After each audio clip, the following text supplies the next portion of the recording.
The Marxist thinker Herbert Marcuse played an important role in that phenomenon.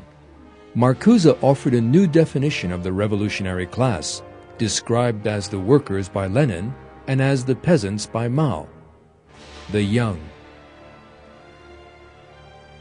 That same Marcuse actually agreed with Lenin and Mao on one fundamental matter. That was the Darwinist dogma that conflict was the fundamental law of nature.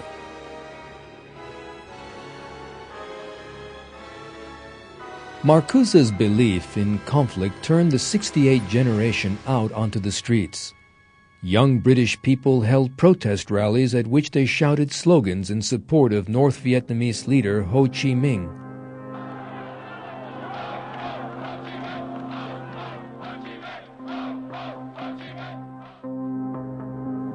In Italy, leftist groups carried out acts of terrorism. The greatest explosion of violence in 1968 was in France.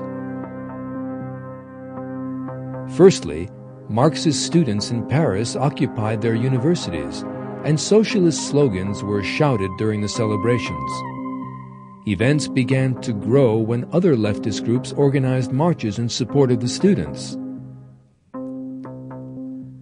Marxist students tore cars apart and smashed streets and shops. In a matter of a few days, Paris turned into a war zone.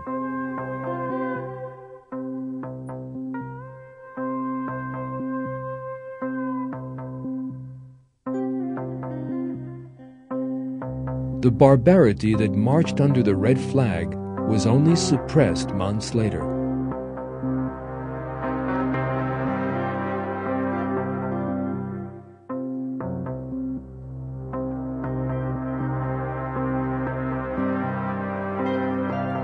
The 1968 student incidents spread to many other countries under a kind of domino effect, and each time they led to social conflict, acts of terrorism, and even civil war.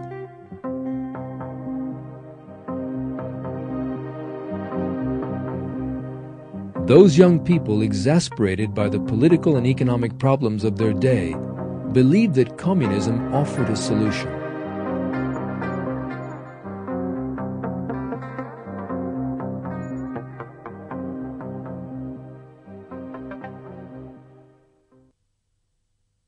There was another important reason why the '68 generation got caught up in communist ideology. The education system that produced those young people gave them every detail of the basic philosophical training necessary for them to become communists.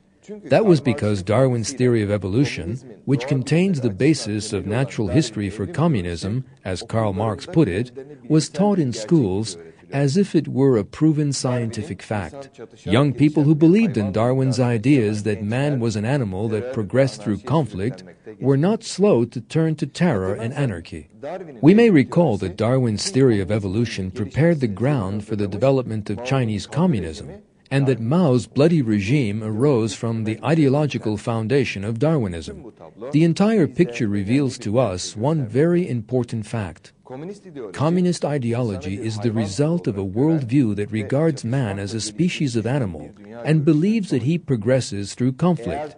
If that worldview becomes prevalent in society, communism will inevitably ensue. When it finds an appropriate political and social climate, communism reorganizes itself and again begins shedding blood. The fact that the communist regimes in the Soviet Union and the Eastern Bloc were overthrown must not be allowed to put us off our guard. Communism is still a threat to the world because the ideology's basic philosophy is still alive and well. As long as that basis, in other words, Darwinism and materialism, is still alive, communism will continue to represent a grave menace to mankind. That being the case, the solution lies in doing away with that philosophical foundation. Darwinism and materialist philosophy in any case possess no scientific basis and must no longer be imposed on society as if they were true.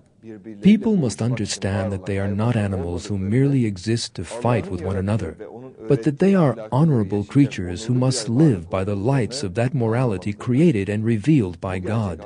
Once that truth has been grasped, both communism and the other ideologies that have brought disaster to mankind will disappear, and man will live in peace, security, and brotherhood.